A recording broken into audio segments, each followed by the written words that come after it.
নমস্কার, আমি গুরুজি মাতৃসাধক উত্তম শাস্ত্রী বলছি। আমার সকল ফেসবুক ইউটিউবের সমস্ত আমার সবাইকে আমার আন্তরিক প্রীতি ও অভিনন্দন ভালোবাসা। আমি গত প্রোগ্রামে বলেছিলাম যে বাংলা বর্ষের অর্থাৎ 1431 সাল কেমন যাবে এবং সংখ্যা তত্ত্বটা আমি বলে দিয়েছি যে 1431 সাল মানে 1+4+3+1 হচ্ছে তোমার সংখ্যা তত্ত্ব আসছে 9 হচ্ছে আমরা কি দেখছি দর্শক বন্ধু মঙ্গল। আমরা 2024 সাল কি পেয়েছিলাম শনি, আর 2024 সালে যেমন শনি গ্রহ আমরা পেয়েছিলাম, আর আমরা 1431 সালে মঙ্গল পেলাম। এবারে চন্দ্র এবং মঙ্গল এবং শনি এই তিনটে প্ল্যানেটকে যদি আমি আজকে বিস্তারিত আলোচনা করি তাহলে সেই আলোচনার সারমর্থটা কি আসবে যে আমরা মঙ্গল পেয়েছি, আমরা শনি পেয়েছি, চন্দ্র হচ্ছে রাশি অধিপতি, রাশি মানে চন্দ্র। তাহলে সেই রাশি অধিপতি যদি আমরা কোনো কিছু দেখি ক্যালকুলেশন করে জ্যোতিষ এবং তন্ত্রের ধারায় এবং জ্যোতিষ সামুদ্রিক যে জ্যোতিষ বিচার, সেই বিচার বিশ্লেষণ করে যেই জায়গাটা আমরা অবলম্বন করব যে কেমন যেতে পারে।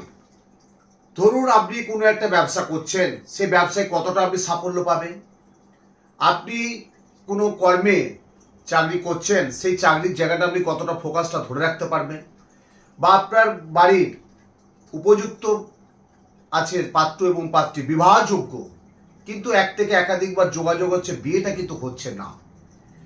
আমি গত বছর 1430 সাল বলেছিলাম, আপনারাও দেখবেন পঞ্জিকা মতে যে গত বছর 1430 সালে আমরা কি পেয়েছিলাম, শুক্র গ্রহ, সেটাকে রাজা পেয়েছিলাম।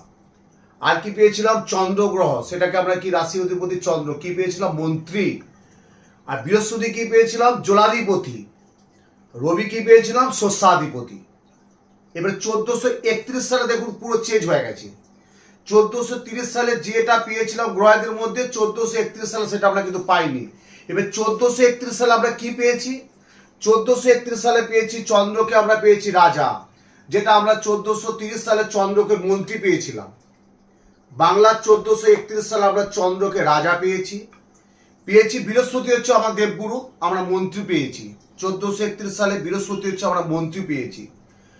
1430 সালে রবি ছিল শস্যাধিপতি, এইবারে কিন্তু 1431 সালে রবি হচ্ছে আমাদের জলাধিপতি হলো। 1430 সালে বুধ ছিল এবং 1431 সালে বুধ হচ্ছে শস্যাধিপতি। তাহলে 1431 সালে কি ঢুকলো, মঙ্গল ঢুকলো। তাহলে 1431 সালে আমাদের রাজাকে, চন্দ্র হচ্ছে আমাদের রাজা এবং আমাদের মন্ত্রীকে বৃহস্পতি হচ্ছে মন্ত্রী, রবিকে আমাদের জলাধিপতি, বুধ হচ্ছে শস্যাধিপতি। তাহলে আমাদের জীবনে চলার পথে শিক্ষা, শাস্ত্র, সম্মান, অন্ন, বস্ত্র, বাসস্থান, বেসিক্যালি আমরা এটাকে তুলে ধরি। শিক্ষা আছে, স্বাস্থ্য আছে, সম্মান আছে, অন্ন, বস্ত্র, বাসস্থান। এবারে ধরুন আমরা একটা শ্রেণীর মানুষের হাতে কিছু অর্থ আছে, কিন্তু সেই অর্থটা কিন্তু কাজে লাগাতে পারছে না।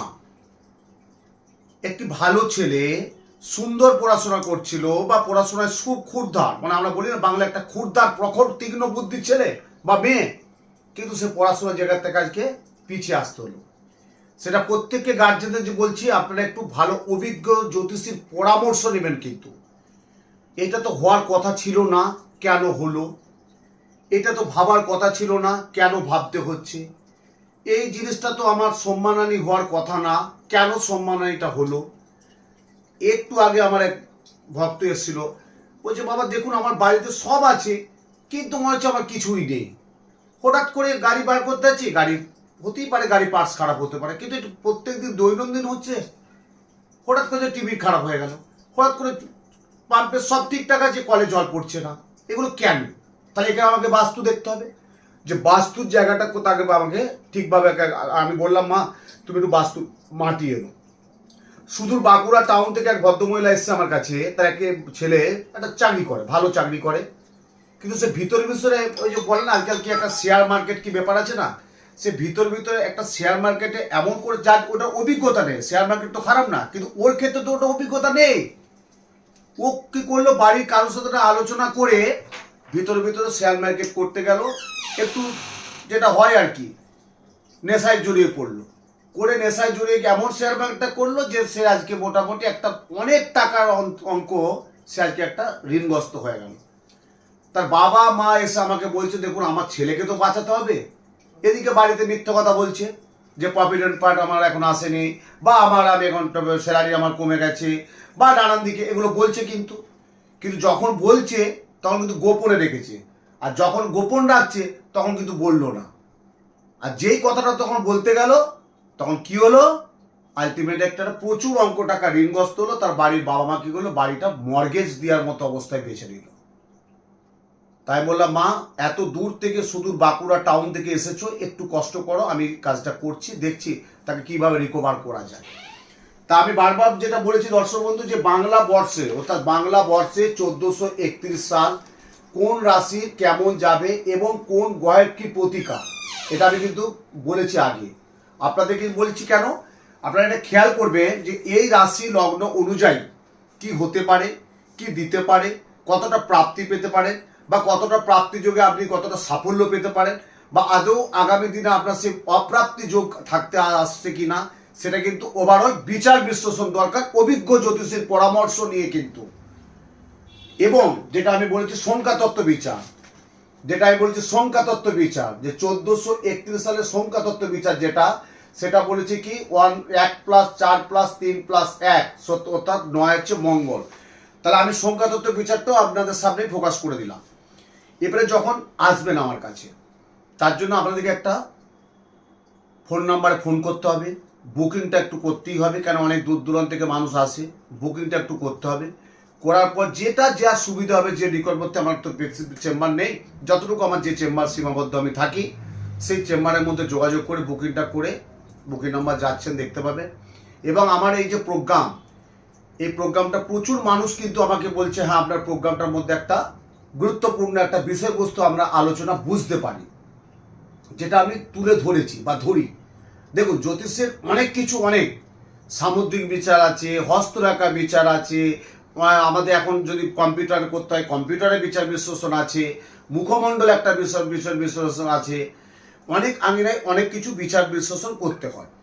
তা যখন আমরা সেই বিচার বিশ্লেষণটা করে দেখি যে এই গ্রহ তার সঞ্চার করছে না, বা এই গ্রহের দ্বারায় সে পীড়িত আছে, বা এই গ্রহের দ্বারায় সেই জায়গাটা উঠতে পারছে না, তখন আমরা তাকে একটা প্রোটেকশন দিয়ে থাকি, অর্থাৎ প্রতিকার দিয়ে থাকি, যে তুমি এটা পড়ো, তুমি এটা পড়ে থাকো,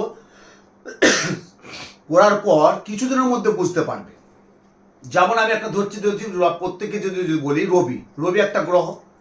তা রবি আমরা কি বলি, একটা তীক্ষ্ণ প্রখর উদীয়মান সূর্য হচ্ছে রবি, মানে ঝাঁঝালো গ্রহ হচ্ছে রবি।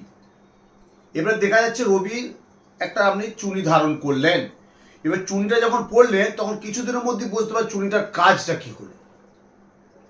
এবারে আমাদের তন্ত্রে কিছু কাজ করতে হয়, যেটা জ্যোতিষীর মাধ্যম দিয়ে আমরা যখন পামিস্ট বা হস্তরেখা বা মুখমণ্ডল বা কম্পিউটার দ্বারা আমরা যখন আলোচনা করি, বিশ্লেষণ করি, তারপর আমাদের কিছু তন্ত্রের আমি যেটা কাজ করে থাকি। তন্ত্র কিন্তু একটা বিশাল করণীয় আছে। তন্ত্রে যেটা আমাদের দশমাবিদ্যার কাজ, সেই দশমাবিদ্যার কাজটা যদি আপনি তীক্ষ্ণভাবে করতে পারেন, ধরুন আপনার প্রচণ্ড শত্রু, গুপ্ত শত্রুতা, অনেক শত্রুর মধ্যে আপনি মোকাবিলা করছেন, তা আপনি নিশ্চয় শত্রুত্ব কি করতে পারেন, তখন আপনি রাহু পড়তে পারেন, কেতু পড়তে পারেন, মঙ্গল পড়তে পারেন, যেটা সাধারণত আমরা দিয়ে থাকি।